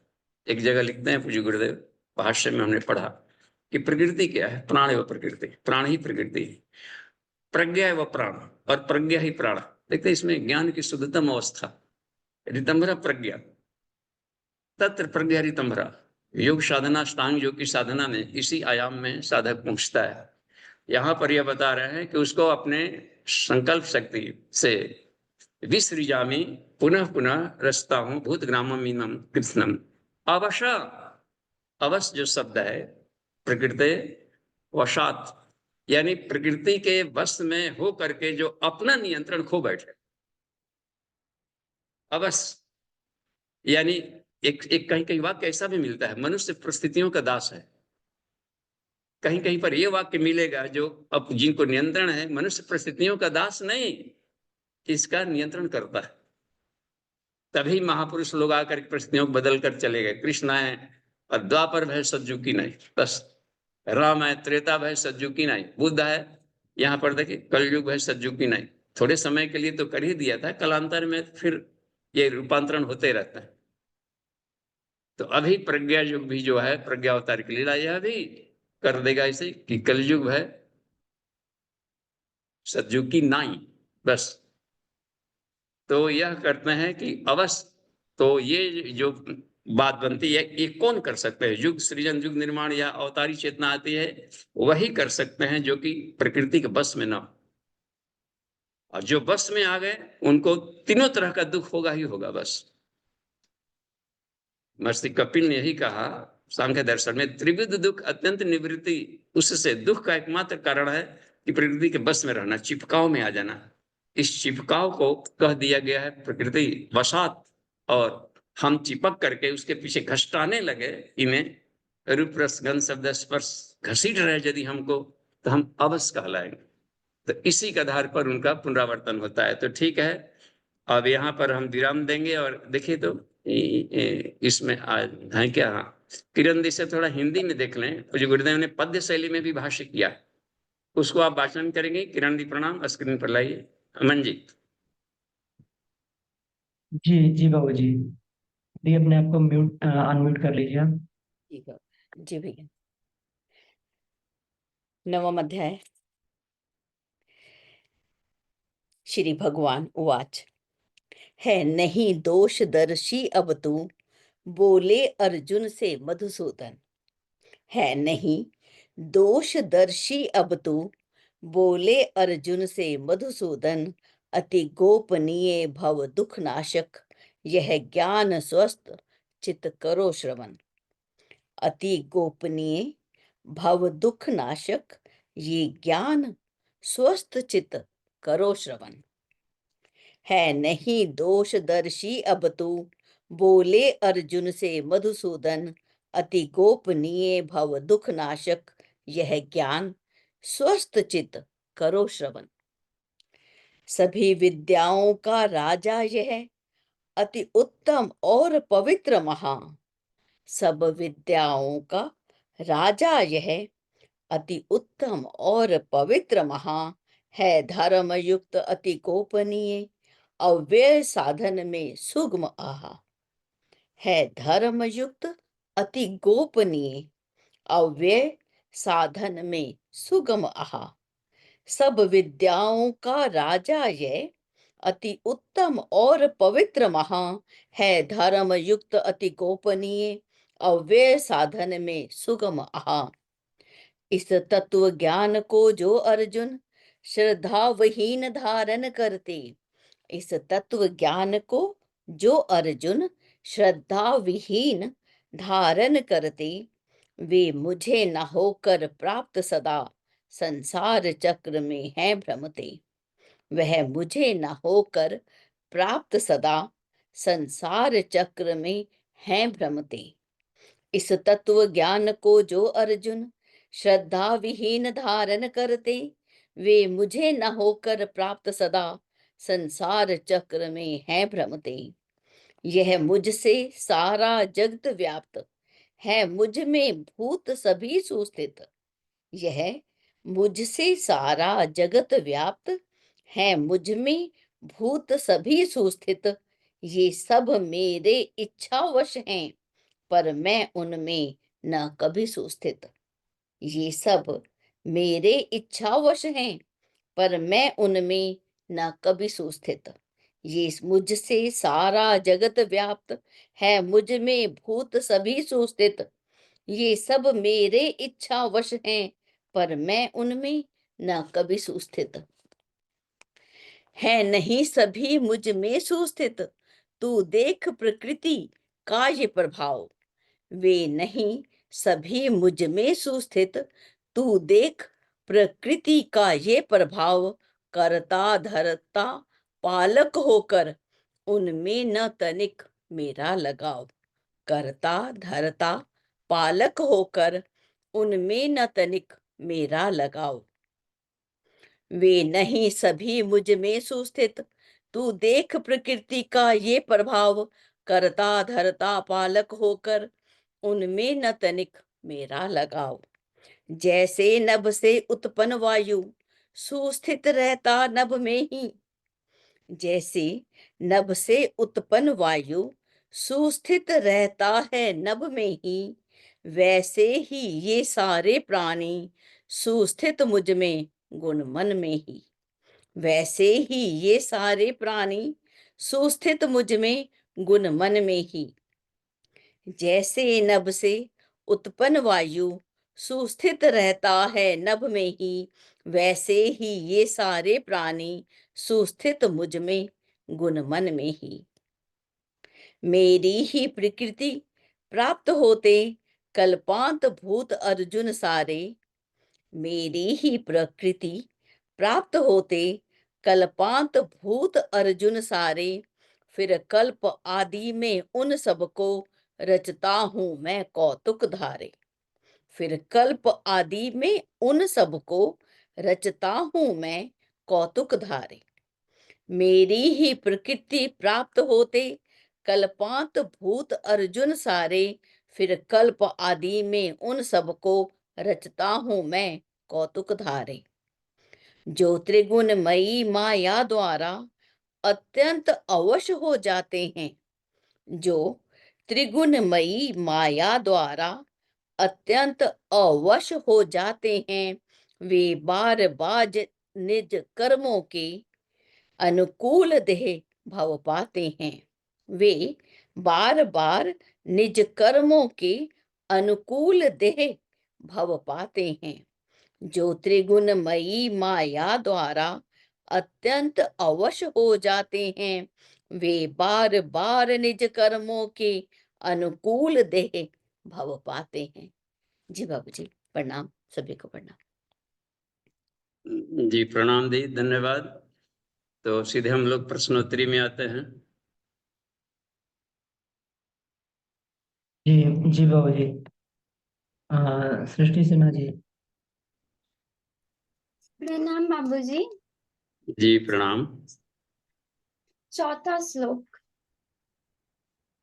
मुझ निराकार परमात्मा से यह सब जगत जल से बर्फ के सदृश से परिपूर्ण है, और सब भूत मेरे अंतर्गत संकल्प के आधार स्थित है, किंतु वास्तव में मैं उनमें स्थित नहीं हूँ।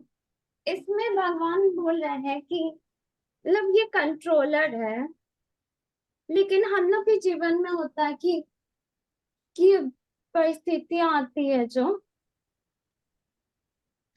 उस ऐसा परिस्थिति आता है कि हम लोग खुद ही को कंट्रोल नहीं कर पाते हैं। वो क्या कंट्रोल करेगा?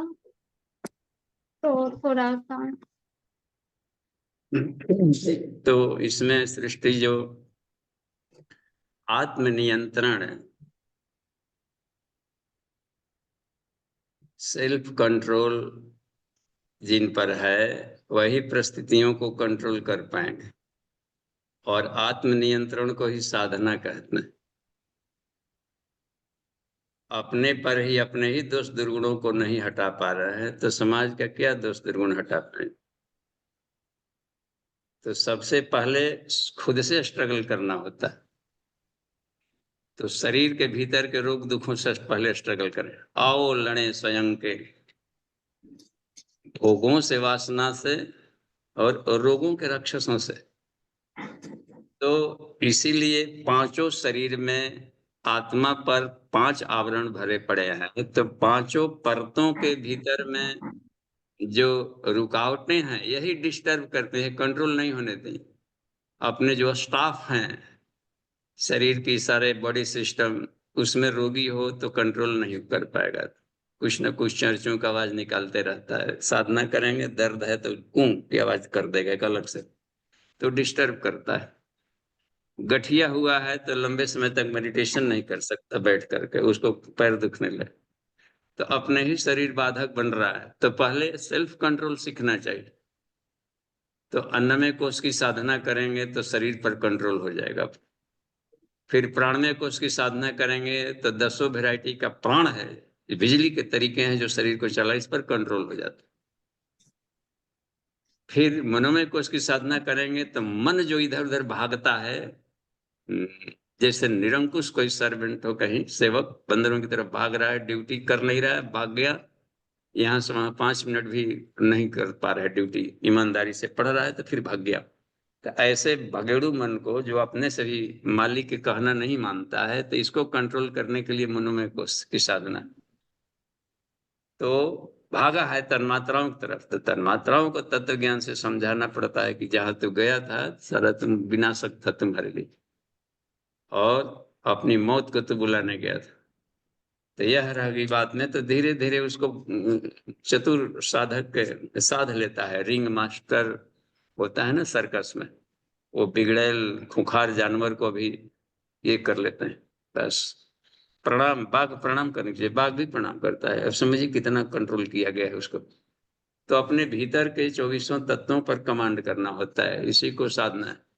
भावनाओं पर कंट्रोल करना पड़ता है विज्ञान में कोश। भावनाओं की जो दूषित होती है, दूषित भाव, ईर्षा द्वेष भाव, दोष दृष्टि से भाव है, तो ये ईर्षा द्वेष सब हिंसा भाव में उतर जाएगा। बस एक दूसरे को आदमी टॉर्चर करना शुरू कर देता है, क्रूरता, क्रोध वगैरह, ये सब उसी के साइड इफेक्ट सब आने लगता है।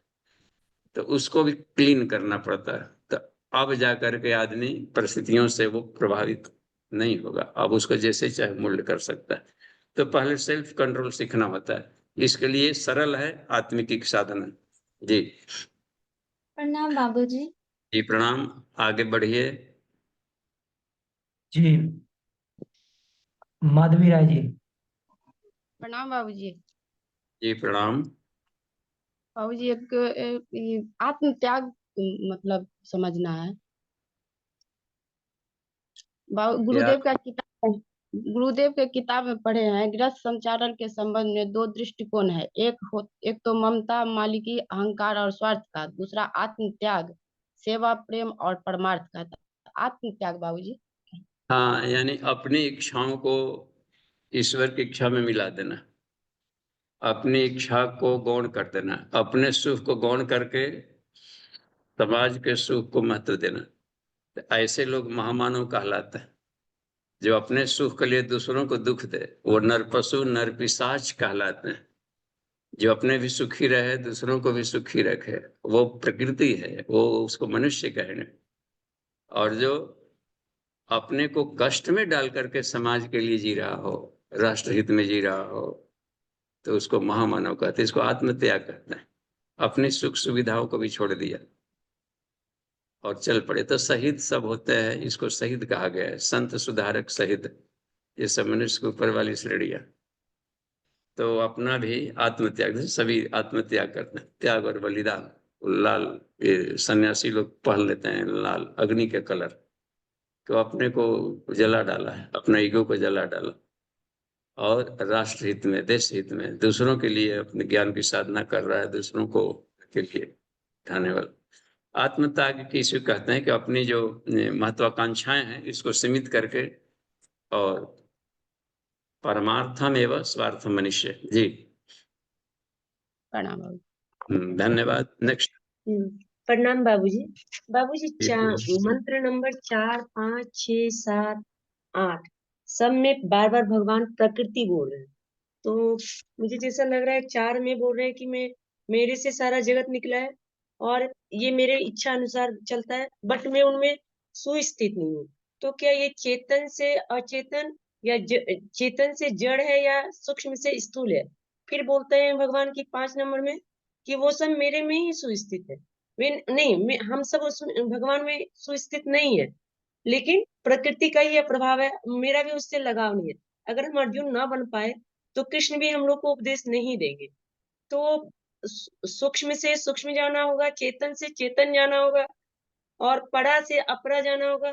थोड़ा मतलब क्लैरिटी नहीं आ रहा है, मतलब इस फिर भगवान 7 नंबर में बोल रहे हैं मेरी ही प्रकृति प्राप्त होते। अगर हम और फिर से उनको बार बार वो कौतुक धारे, कौतुक वर्ड तो पॉजिटिव नहीं लग रहा है कि हम बार बार पुनर्जन्म, पुनरपि जन्म पुनरपि मरणम में जाएंगे। तो मेरी ही माया, मेरी ही प्रकृति, सब भगवान बार बार बोल रहे हैं। तो कहाँ माया, कहाँ प्रकृति, कहाँ चेतन, कहाँ जड़ है? ये पूरा मंत्र तो सही में बहुत गुह्य है, थोड़ा क्लैरिटी चाहिए। प्रणाम बाबूजी। अब इसमें क्लैरिटी चाहिए तो ज्ञान विज्ञान से असल में क्लियर कंसेप्ट नहीं हो पा रहा है कि शब्दों का सही अर्थ हम अपने अपने डिक्शनरी में नहीं ढाल पा रहे हैं, अपने शब्दावली में, इनके शब्दों में ही उलझ उलझ के रह गए। इसको हम प्योर साइंस के ढंग से देखते हैं। आज के उनकी बात, कृष्ण की बात ना माने तो आज भी जितना विज्ञान आगे विकसित हो गया है, इन पर भी यदि हम लोग प्रत्यक्ष देख करके लाभ लें तो भी बात बन जाएगी। जो प्रत्यक्ष देखें इनकी बात समझ में नहीं आती। तो आइंस्टाइन का कहना है कि यहाँ पर पदार्थ है ही नहीं, पदार्थ ऊर्जा में रूपांतरण होता है, आपस में वाइस वर्सा है। मैटर ऊर्जा में बदल जाएगा और ऊर्जा भी मैटर में बदल सकता है, ये वाइस वर्सा है। तो एक फार्मूला भी दिया इस क्रम में। तो जब ऊर्जा में बदल गया तो इसकी सॉलिडिटी कहाँ रही पदार्थ का, और कोई ना कोई किसी का तो विल पावर काम कर रहा होगा इसमें। तो अपने से बना दिए तो उनको तो मालूम है कि हवा मिठाई बनाया है, तो इसलिए इसको केवल मनोरंजन मात्र के लिए बनाया, देखना, क्रीड़ा करना, एंजॉय लेना, और इसकी सत्ता नहीं कही जाएगी। सत्ता तब कहलाती है जबकि ये परमाणु अपनी सत्ता खोता नहीं, वह ऊर्जा में नहीं बदलता, तो अपनी सत्ता भी खो दे रहा है। तो यही बताता है मेरा स्वर योग देख, ये विचित्र का है कि ये सब फ्लोट कर रहे हैं, व्हील पावर, सब संकल्प शक्ति, सब सपने, सपने में तो आप तरह तरह का संसार बना लेते हैं, सुबह में ढूंढते रहिए कहीं नहीं मिलेगा। तो ये सब सारा संसार स्वप्नवत, तो उसके माध्यम से भी समझ सकते हैं। हर दिन हम लोग कुछ, हर रात कुछ न कुछ सपना देख लेते हैं कभी, और उसका ढूंढिएगा तो कहीं नहीं मिलेगा, ऐसी बात। तो वो एक नई दुनिया बना लेना करना, तो व्हील पावर से सब चलता है। तो एक ऐसा ही ऊर्जा है जिसको कहा गया हम जगद्वा सकलम शून्यम, ये सारी सृष्टि शून्य है, तो वह शून्य डेड नहीं है, उसमें एक ऐसी ऊर्जा भरी पड़ी है, था ऊर्जा कि उसके एक नैनो पार्टिकल को भी, नैनो को भी यदि वो फूंट दे अनंत ब्रह्मांड निकल जाती, इतना एक भारी है, हाई डेंसिटी है उसमें। शून्य इसलिए कह दिया गया कि हम किसी भी तरीके से उसको देख नहीं पा रहे हैं, मशीनें भी उसको नहीं पकड़ पा रही, इसलिए उसको शून्य कह दिया गया, नॉन विजिबिलिटी के चलते। लेकिन वह रूपांतरण होगा तो ईश्वर को, अब बनाए हैं तो कैसे बस में रहेंगे, और कोई दूसरा बना देता, अब तीसरा आदमी देखता तो उसको लुभा देता, लेकिन ये तो जानते हैं कि ये फाल्स है, इसलिए बस में नहीं होते। और हम लोग बस में इसलिए हो जाते हैं कि इसको सत्य मान बैठे, और इसके पीछे मान ही नहीं बैठे, पीछे पागलों की तरह दौड़ने भी लगे। इसका मतलब है कि अब सेल्फ कंट्रोल खो दिया, अवश्य हो गए। अवश्य शब्द का भी प्रयोग किए, प्रकृति के बस में साधक अवश्य हो गया। अपना नियंत्रण खो दिया, तो अपना नियंत्रण खो दिया तो एक्सीडेंट होता है रोड पर। ड्राइवर ने अपना नियंत्रण खो दिया, ऐसा शब्द का भी प्रयोग करता है, देखते हैं कहीं न्यूज निकालता है तो वो सेल्फ कंट्रोल खो दिया था एक्सीडेंट करके, ब्रेक वगैरह नहीं लगा पाया। तो हर क्रिया में होश को साथ लेके चलना पड़ता है। तो यही बात है। तो ज्ञान विज्ञान को समझेंगे, एक एक साइंस को पढ़ करके तो समझ में आएगा, कोई भी ऐसी बात नहीं है नहीं समझने लायक इसमें। तो अपनी साधना को थोड़ा सा बढ़ाया जाए तो वो ज्ञान जो अब जो शुद्ध ज्ञान पर एक अज्ञानता का परत है, वह गल जाता है आत्म साधना करने से। 19 प्रकार की क्रिया जो बताए गए हैं भगवान शिव जी द्वारा गायत्री मंजरी में आत्म साधना के लिए, उस पर हम लोग लंबा प्रैक्टिकल नहीं किए हैं ना, इसलिए वो राख वैसी पड़ा हुआ दिख नहीं रहा। सत्य नहीं दिखता कि सामने सत्य है फिर भी नहीं दिख रहा। जी, तो नेक्स्ट देखिए, आगे बढ़ते चलिए। जी जी बाबू जी। कविता कुमारी जी।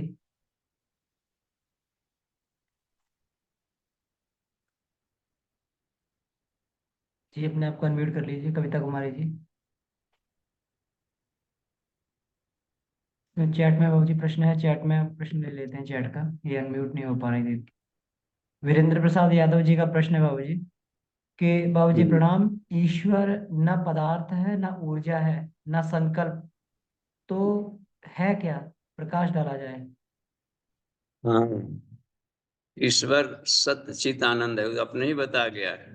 सच्चिदानंद, सच्चिदानंदोहम। ईश्वर परमात्मा तत्व एक ऐसा तत्व है, तत्व माने घटक, एक ऐसी ईश्वर का अवस्था कह देते हैं जो कि वही बताए कि मुझसे सारा उत्पन्न है, इदम सर्वम ततम।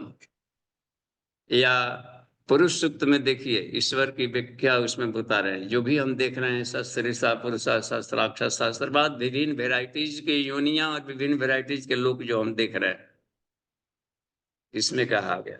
तो उसमें तत्व उसको सर्वत्र से सर्व उसको सर्वत आवृतम, सब तरफ से आवृत के दशांगुलम, इससे भी पूर्णांक में आए। एक पाद में देखिए उसका उसमें है एतावानस्य महिमा, तो जितना भी हम ब्रह्मांड करोड़ों करोड़ों अर्जुन देख रहे हो, एतावानस्य महिमा तो इससे कहीं अधिक बड़ा है उसका आयाम, और पूर्णांक से भी अधिक। और इतना ब्रह्मांड करोड़ों देख रहे हो, पादो अस्य विश्वभूतानि, मेरे एक फेज में छोटे से एरिया में सब चल रहा है, एक पाद में एक अंश।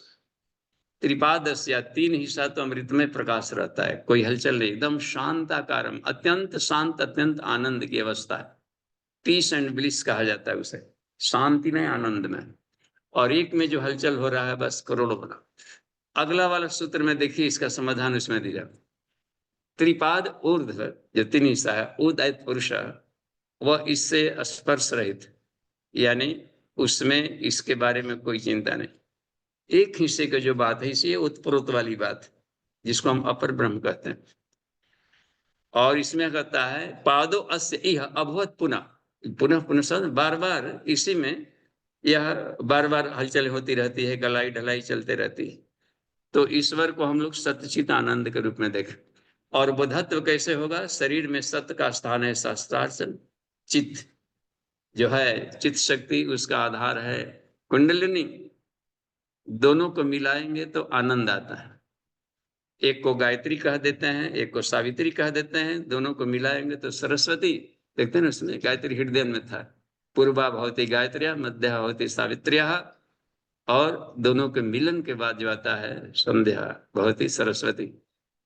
तो इसी जानकारी हमें रखनी पड़ती है, तो शरीर में अनुभव कर लेता है आदमी कि किस तरीके से उस आनंद का अनुभव करें। वह सत्य के रूप में है, चित्त के रूप में है और आनंद के रूप में। जी, ज्ञानात्मक। प्रणाम बाबू जी। जी प्रणाम। बाबू जी एक बात आप बार बार कहते हैं, आपके काफी लेक्चर्स में सुना है, आज भी कह रहे थे, आदर्शों के प्रति अटूट प्रेम, प्रेम इक्वल टू श्रद्धा। अब व्यवहारिक जीवन में कभी कभी वो फिल्टर नहीं लगा पाते, वो सेमी पारमिएबल मेम्ब्रेन की जो बात करते हैं उससे पता चल नहीं पाता कि आदर्शों के प्रति ये हमारा प्रेम है या नहीं है, या कभी कभी उससे प्रेम हट भी जाता है, विलग भी हो जाते हैं। तो इसको थोड़ा सा समझाएं, व्यवहारिक जीवन में इसका कैसे इसको ढाला जाए, आदर्शों के प्रति अटूट प्रेम को। देखिए इसमें वही अभ्यास है ना, तो कौनते अभ्यास जिसका अधिक है, रात दिन उसी उसी टेक्निक से काम कर रहा है, तो वो जल्दी सत दीर्घ काल, सबने कहा है अभ्यास को। पतंजल योग में भी देखिए कहते हैं सत दीर्घ काल, टाइम फैक्टर भी नहीं रखा। इसमें तो कहीं कहीं प्रीतम पढ़ लिया कि 6 महीना करने पर ऐसा हो जाता है, 3 माह करिए तो ये हो जाता है। पतंजल ने उसको भी हटा दिया, बस कहा कि नहीं, सत दीर्घ काल निरंतर सत्कारा से भी तो बिना बोर हुए इसका अभ्यास करते चले, कि कभी कभी हो जाता है लेकिन कभी कभी नहीं भी तो होता है ना, आपके कंट्रोल में हुआ। इसका मतलब होता है कि कंट्रोल में भी होना एक उसका गुण है, कि कंट्रोल में रहने पर ये आदर्श निभ जाता है। तो उस समय हम अवश्य हो गए, जब जब हम अवश्य हो जाते हैं, प्रकृति के बस में हो जाते हैं, उसी वस्तु परिस्थितियों के बस में हो गए, तो फिर बस उसके अनुसार सारूप्यम वित्तीय यत्र, उसमें कह दी तरह जो हो गया है, तो उसके अनुसार आदमी व्यवहार करने लगेगा और अपना आपा खो देगा और भूल जाएगा कि मैं आत्मा। वहां पर शरीर भाव में आकर शरीर जैसा व्यवहार कर लेगा, वो गुरु कर रहा था भी गुरु करने लगेगा, भूल जाएगा। फिर एक तीसरा आएगा, दोनों को अलग अलग करेगा। ऐसा छोड़िए, कोई बात नहीं, आप तो पढ़े लिखे हैं, वो तो ऐसा है, कहने वाला एक आ जाता है बीच में ईश्वर। तो अभ्यास से न तो कमते वैराग्य न तो गृहते, वैराग्य माने ज्ञान, तत्व ज्ञान के द्वारा हम अभ्यास करेंगे तो आ जाए, यानी विज्ञान में कोष में रह करके मनोमय कोष के साथ हम खेलें तो बड़ी जल्दी सुविधा होगी। आदर्श कैसे, मतलब किसको मान के चलें, मतलब कभी कभी वो कॉन्ट्राडिक्टरी आ जाता है कि आदर्श कैसे माना जाए, किसको माना जाए व्यवहारिक अच्छा, जीवन में हाँ देखिए, समझाना। व्यवहारिक जीवन में देखा जाए कि अधिकाधिक दूरदर्शी विवेकशीलता, दूरगामी परिणाम देने वाले जो हैं, जो अधिक से अधिक लोगों के लिए लाभदायक है, तो उसको हाईएस्ट कॉमन फैक्टर कहा जाता है। तो कोई भी चीज का एक जरूर होगा कि मैक्सिमम रेंज, कि जो आचरण, जो व्यवहार अधिक से अधिक लोगों के लिए फायदेमंद हो, उसको आदर्श कहते हैं। तो अब है कि एक एक रावण था, अब यह है कि जीव हत्या न कर, लेकिन एक के चलते हजारों का जीवन नष्ट संकट में था, तो वहां पर उसको गौण करके हजारों की तरफ आदमी ये कर दिया कि लोक कल्याण है, बस आत्म कल्याण है, लोक कल्याण है, देखा तो उसको गौण कर दिया। उसमें होता है ना, कहीं पर रहता है ड्राइवर भी जा रहा है, अब एक को दोनों तरफ, एक तरफ गए तो इतने आदमी मरे, एक तरफ जाएंगे तो ये मरेगा, तो उसमें एक को गौण करना होता है। तो आदर्श कहा जाता है आइडियल्स, जो कि अधिकाधिक लोगों के लिए अनुकरणीय हो। अब इसमें देखिए कि ईमानदारी, ईमानदारी, जिम्मेदारी, बहादुरी, समझदारी, ये ऐसे गुण है जो कि प्राय हर आदमी के लिए अनुकरणीय है। संयम हो गया, जब तक से संयम ना करेंगे तो बचत कैसे हो गया, कमाए और सब जाके उड़ा दिए तुरंत, तो सेविंग नहीं रहेगा तो अपने लिए भी संकट है। पैसा कमाए जाकर इधर उधर खर्च कर दिया, फिर कल से भीख मांगने लगे। तो संयम हर जगह चाहिए, बस मन को भी संयम चाहिए, इंद्रियों का भी संयम चाहिए, तो संयम आदर्श में आएगा, विवेक तो भी आदर्श बाबू में। ये तो फिर वही आ गया, क्षुरस्व धारा वाली बात आ गई, ईमानदारी पे ही चलने की बात आज के समय में ले ली जाए तो वही बात तो सब कोरिलेट हो जाती है ना, वही क्षुरस्व धारा दुर्त्या। हाँ, तो सूरज से धारा बाहर कोई छुरा नहीं है, अपने भीतर ही आदतों से लड़ना है। और ये खराब आदतें ही मीठी लग रही है, और जो सत्य था उसको हमने इतना दूर हो गए कि वही कड़ा लग रहा है। सत्य बोल में रहता है, सत्य सरल होता है, सुखद है, आत्मा सरल है, सुखद है। ईश्वर सर्वव्यापी, उसको पाना इतना आसान है, उसी को कड़ा बना दिए। और ये बहुत ऊंची चीज है, अभी मिलेगा ईश्वर, ईश्वर से सस्ता कुछ नहीं है पाना। जो यहाँ नहीं जाना है, ना विंध्याचल जाना है, ना वहां जाना है, जो कण कण में यहाँ भी पा लिया, वहां भी पा लिया, जहां मन तहां से पा लिए, पढ़े हो या नहीं पढ़े हो, वो कोई भी पा सकता है। इससे सरल अब क्या होगा, और वही आदर्श है, और वह प्रेम के रूप में है।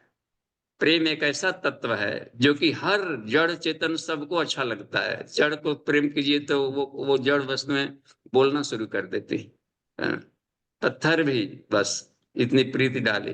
कृष्ण इनके मीरा के कृष्ण सामने एकदम रहते थे, साथ साथ ही रोती थी तो वो रोते थे। इनकी काली का भी कहा जाता है रामकृष्ण परमहंस का। तो यह होता है प्रेम सबको अनुकरणीय है, तो प्रेम ही परमेश्वर है कह दिया गया, हाईएस्ट कॉमन फैक्टर है। तो आदर्श प्रेम कहा गया। आत्मीयता करती है कराती है, तो गुरुदेव ने आत्मीयता की खेती की, आत्मीयता बांटा, इसलिए उनके लिए करोड़ों लोग अपना आत्मत्याग कर रहे हैं। तो प्रेम करवाती है और प्रेम ही करेगा। तो हम प्रेम करना यदि सीख गए अहेतु की वन वे, तो वो अब पा लेगा। तो प्रेम को कहा जाता है आदर्शों का राजा, बस हाईएस्ट कॉमन फैक्टर। और जी जी बाबूजी, जी प्रणाम बाबूजी। जी प्रणाम। नेक्स्ट देखते हैं हैंड्रेज। एक प्रश्न और हमारा हम्म जैसे ब्रह्मा विष्णु महेश जो है ये सब ऊर्जा के रूप में है, स्थूल रूप में तो है नहीं है। तो जैसे जब एक बात आती है कि ब्रह्मा ने जब सृष्टि बनाने का विचार किया, तो जब ब्रह्मा ने जब विचार किया तो उस समय ब्रह्मा का जो ऊर्जा वाला स्वरूप था वो क्या स्वरूप रहा होगा कि उन्होंने विचार किया और सृष्टि का निर्माण किया? हाँ देखिए, अब ऊर्जा तो एनर्जी को हम कैसे डिफाइन करें? ऊर्जा को गुण मान सकते हैं, गुण। तो क्रिएशन का गुण है, तो उन्हीं को कह दिया जाता है ब्राह्मण। तो दो उनके भीतर में दो दो पुत्रियां पैदा हुई, दो तरह की शक्ति मिली, शक्ति पावर। तो वो शक्ति मिल गई थी, एक को गायत्री कहते हैं, एक को सावित्री कहते हैं।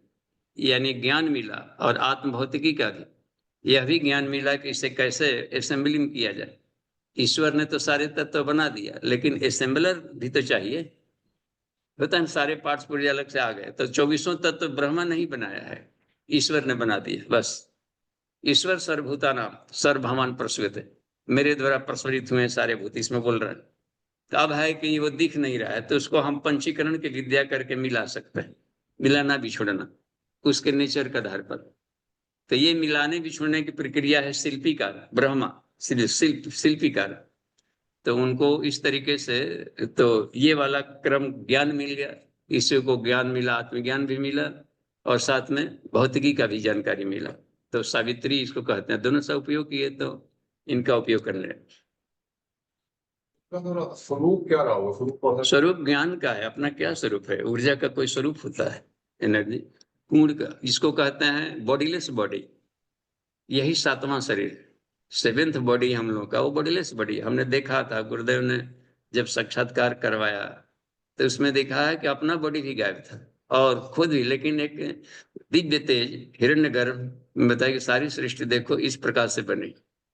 तो एक वो दिखा दिया हिरण्यगर्भ संवर्त तागरे, तब वेद का अर्थ वो समझ में आ गया कि ये सारा सृष्टि एक मूल, एक लाइट से बना है, और अपना बॉडी भी नहीं था, पूरे यूनिवर्स में वही। और उसमें अथाह शांति और अथाह आनंद है, इतना कूल कि कोई उसमें जलन नहीं। करोड़ों चंद्रमा भी मिला दें उससे भी अधिक आह्लादिक और कूलनेस।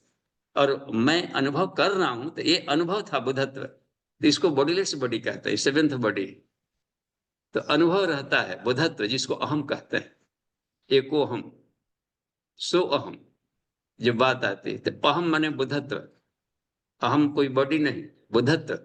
तो इसी को कहा जाता है सत्ता। कोई अनुभव करता है तो वो बॉडीलेस बॉडी अनुभव कर रही है। हाँ नहीं, ये बॉडी कैसे नहीं, तो केवल माध्यम है ना, कान है। तो बिना कान वाले भी तो सुन रहे हैं। आप मेडिटेशन में कुछ और सुनने लगते हैं, कान तो बंद करना पड़ता है। नाद योग में ई वाले कान तो बंद करना पड़ता है, इस बॉडी से बाहर चलना पड़ता है। हाँ बंद देखते हैं। रात में भी आप देख रहे होते हैं, 3 आंखों की कहाँ भूमिका, इन बॉडी की भी कहाँ भूमिका। एक और भी नया बॉडी लेके घूम रहा है। ये बॉडी तो ऐसे ही जन्म लिया है, तो स्थूल काम को लिए बॉडी मिला, बिल्कुल आउटर लेयर मिला है थोड़े से समय के लिए। इसका दाम सधा लिया जाए यदि, तो अति उत्तम है जी। ठीक है, धन्यवाद। तो 1 मिनट रह गया है, प्लस 1 हैंड रेज था, कहाँ से देखे तो नहीं, उनके बाद कविता जी का तो हो गया था। 2 अदर हैंड रेज देखे तो। हाँ, तो जो नहीं पूछ सके हैं उनको करिए, कोई भी अपना। कविता कुमारी जी अनम्यूट नहीं हो पा रही। अच्छा चलिए, सुमन दी का भी हो चुका है। बाबूजी बाबूजी आप बार बार बोलते हैं कि गुरुदेव आपको आत्म साक्षात्कार करा दिए, तभी आपको लगा कि ये संसार स्थूल नहीं है।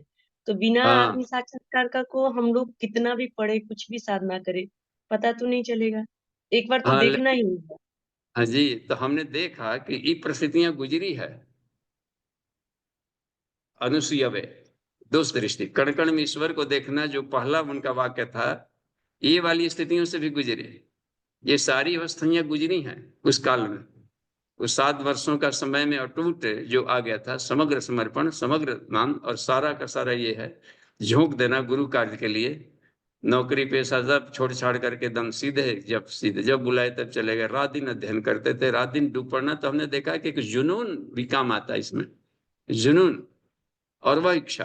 कुछ भी कह दे, कितना हो कष्ट दिया हमको गुरुदेव ने, बहुत कष्ट दिया जांचने के लिए, खूब सम्मान भी दिया, ऊंचाई पर चढ़ाकर ताड़ की तरफ, फिर इतना कस के पटका भी कि देखते हैं फूटता है कि नहीं। तो इस परीक्षण में हम हर परीक्षा में पास होते गए, तो वो अनुभूतियां आती गई, स्वाध्याय आता गया, और कभी छोड़ा नहीं। 1900 क्रिया योग, एक एक पर भी देखिए बहुत लंबा लंबा हमने प्रैक्टिकल किया है। तो दाम भी चुकवाया है गुरुदेव ने, फोकट में नहीं देते किसी को। तो और सबके लिए सरल कहा, कि ऐसा नहीं है कि सबके लिए सरल नहीं। तो हो सकता है कि हम समर्पण कर दें ईश्वर को, गुरु जी को, तो बिना साधना के भी मिल सकता है। हाँ, असली चीज है ना उसमें, सुदुराचारो पे, सुदुराचारी भी अर्जुन हमारे में आ जाता है शरण में, तो संत मानने योग्य। तो ईश्वर प्रणिधान, प्रणिधान एक ऐसा चीज है, आत्मत्याग, कि उस हालत में बिना पढ़े लिखे, बिना साधना किए भी पालेगा, ऐसा भी है तरीका। लेकिन समग्र समर्पण के भाव नहीं आ पाते, उसी भाव को लाने के लिए सब साधना है कि अपने को सफाई कर ले। जी, शांति पाठ। ओम